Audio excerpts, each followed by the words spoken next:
I think something very interesting is happening right now. It all kind of just really focuses around Chloe Bailey. The whole world was talking about how cringy Chloe Bailey was. Unpopular opinion, Chloe Bailey is forcing her appeal. I'm not gonna lie, a lot of the comments bother me and hurt. So you read them? Oh yeah, I try not to, but sometimes you get sucked in. Honestly, I'm gonna be completely honest.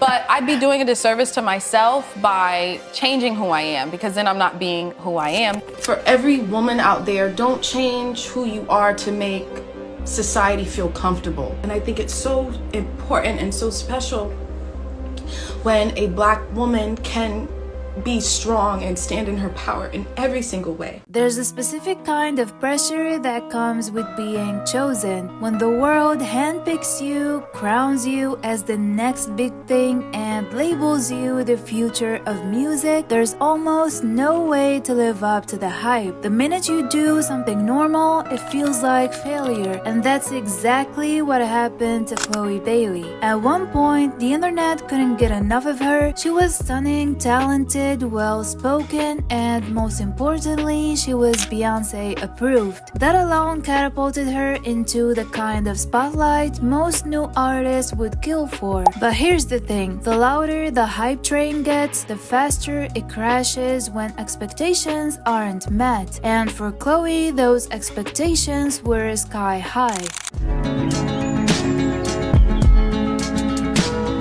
Hello everybody, it's Nessi. Welcome back to the channel, or welcome if you're new. In today's video, we're going to look at how Chloe went from the most hyped solo artist in recent memory to someone the internet now debates whether they actually care about her at all. This whole situation made me wonder, is Chloe Bailey a victim of bad timing, a flawed rollout, the Beyonce effect, or was her solo career just a case of too much too soon? So without further ado, let's dive in. Let's start from the beginning. Not the solo career, but the origin story, because before Chloe was Chloe, she was just Chloe Bailey, a teenage girl singing with her sister in their living room, uploading covers to YouTube. One of those covers, a rendition of Beyonce's Best Thing I Ever Had, made its way to Beyonce herself. Next thing you know, Chloe and Halle were signed to Parkwood Entertainment in 2015. From there, things moved very fast. They dropped their debut EP, Sugar Symphony, then their mixtape, The Two of Us, and eventually their critically acclaimed debut album. And let's be clear, these two weren't just talented, they were different. Their sound was experimental, their harmonies were angelic.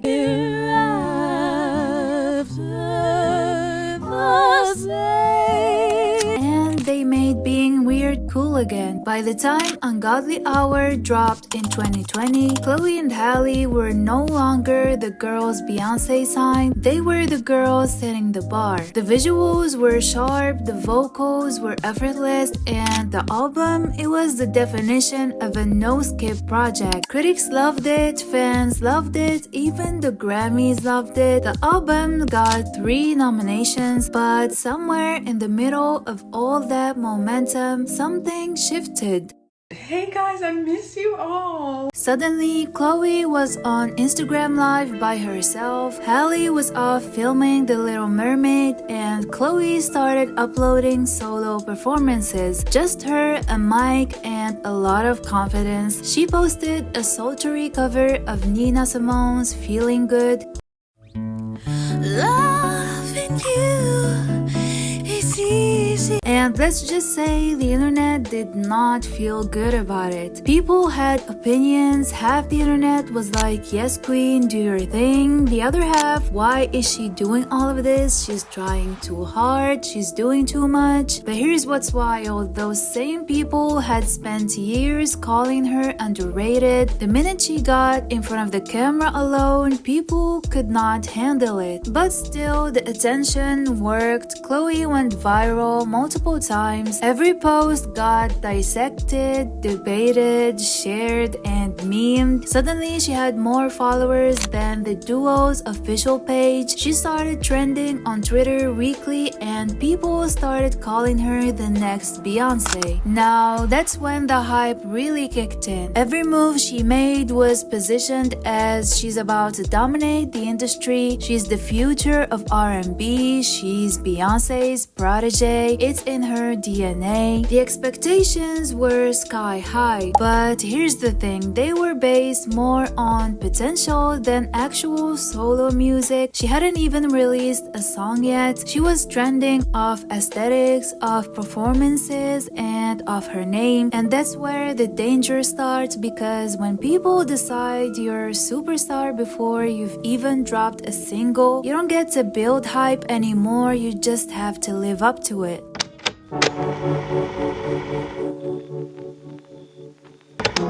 So let's talk about the music, because at the end of the day, all the hype in the world can't save a song that doesn't hit. Chloe's first solo single, Have Mercy, dropped in September 2021. He say he like that Laffy Taffy, he's so goofy, call me daddy. The rollout was A-list, teasers went viral, TikTok ate it up before the song even came out. The music video had a high budget, it was cinematic, campy in a fun way. She even performed it live at the VMAs, and the internet lost its mind. This was the moment people thought she had arrived. But here's the thing, after all that build-up, the song itself was just okay. While the performance was undeniably impressive, it almost felt like she was trying to prove something instead of just vibing with the music. And then came Treat Me. This was supposed to be the next big one, except it was basically a less effective version of Have Mercy. Same formula, flashy visuals, sexy aesthetic, and fierce choreography, but nothing new. Surprise came next, and honestly, it was a surprise because it was the first time we saw a softer, more sensual Chloe.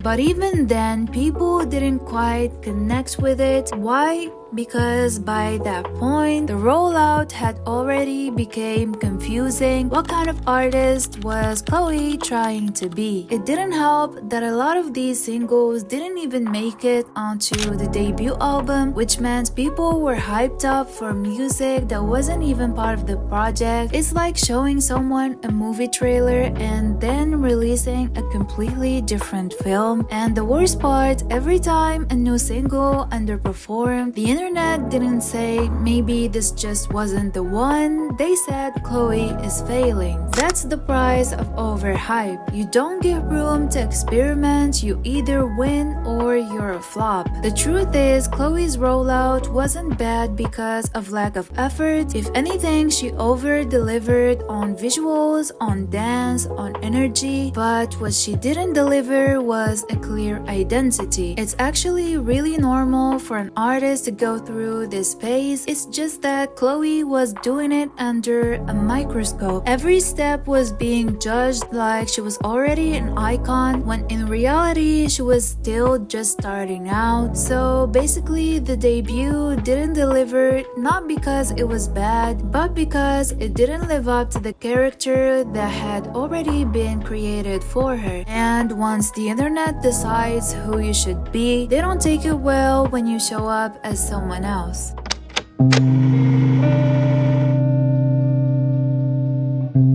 So let's talk about the elephant in the room, Beyonce.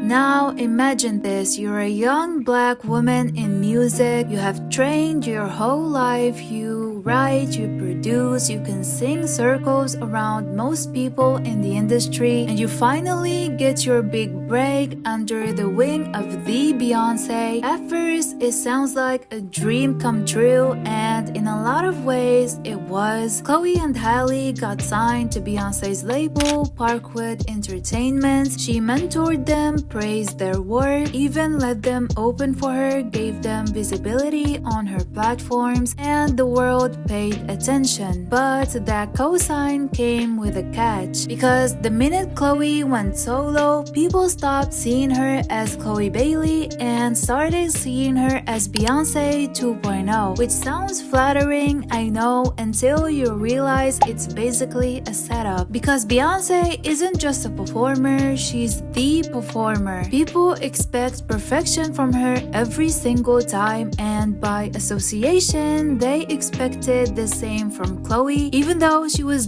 just starting out. The second Have Mercy dropped, the comparisons rolled in fast. People were saying she's trying to be Beyonce, she moves like Beyonce, why is she doing Beyonce cosplay? And here's the thing, yes, she was clearly inspired by Beyonce, I mean, who wouldn't be? But suddenly her performances were no longer being judged for what they were being based on how close they got to Beyonce level, which is insane because let's not forget Beyonce wasn't Beyonce on her first solo album either. Go back and watch her early Dangerously in Love performances. They were very good but not yet legendary. She evolved over time, but Chloe wasn't given time to evolve. She was expected to arrive already iconic, which brings us to the ugly truth. People wanted Chloe to be like Beyonce until she actually reminded them of Beyonce, then it became a problem. So the Beyonce comparison isn't just annoying, it's damaging, because instead of being allowed to be Chloe Bailey, she's constantly being measured against someone with 30 years in the game, someone with decades of experience, control, and industry power.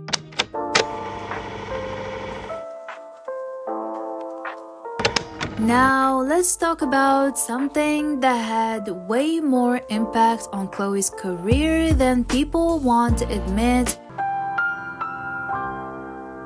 Specifically, how the internet basically turned on her. At first, Chloe was a fan favorite. She went viral on Instagram for covering songs in her bedroom. People praised her talent, her look, and her poise, but the minute she embraced her solo persona, a little more confident, a little more sexy, suddenly the tone shifted. And here's the thing, the internet loves to build people up just to tear them down. When she performed Have Mercy at the VMAs, it was a bold, high energy performance. The vocals were there, the mic was on, the dancing was sharp. It was everything people say they want in a performer until they saw her doing it. Immediately, Twitter decided she was trying too hard. People dissected every movement, every breath, every facial expression. It was like everyone suddenly forgot this was a 24-year-old woman performing her debut solo single. And it's not just social media users, even some industry people started viewing her as a punchline instead of a serious artist. You can feel the shift. She was once a darling of the R&B pop scene. Now she's often dismissed before her music even plays. And here's where it gets deeper. Chloe is not unaware. Do you read the comments?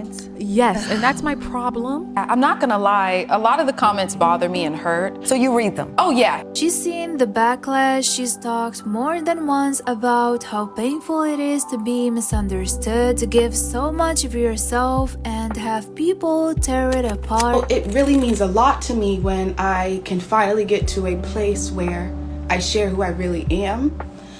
And I've been really insecure for a long time. And I'm finally at that place where I have self-confidence.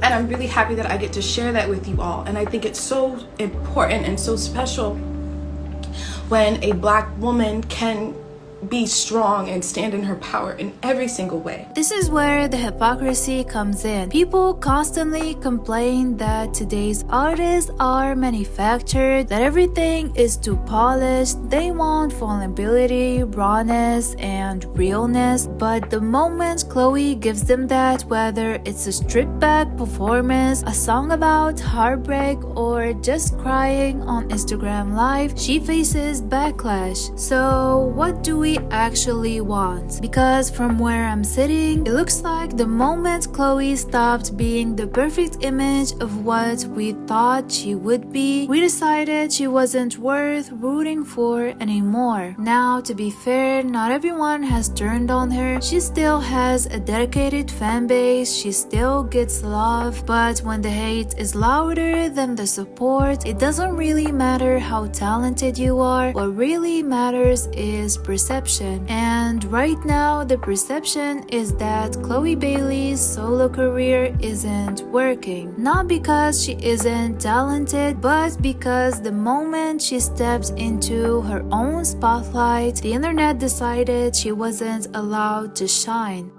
And there you have it, folks. That's it for today's video. So what do you think? Is Chloe getting the credit she deserves, or did the hype just set her up for failure? Let me know in the comments. I'm curious to hear your thoughts. And as always, if you enjoyed this video, please make sure to leave a like and subscribe for more content like this one. And share this with someone who's still rooting for Chloe, because honestly, she deserves it. Also, if you have any suggestions for future videos, please let me know. I'm always looking for new ideas. And with that being said, thank you for being here, thank you for watching, and I'll talk to you very soon.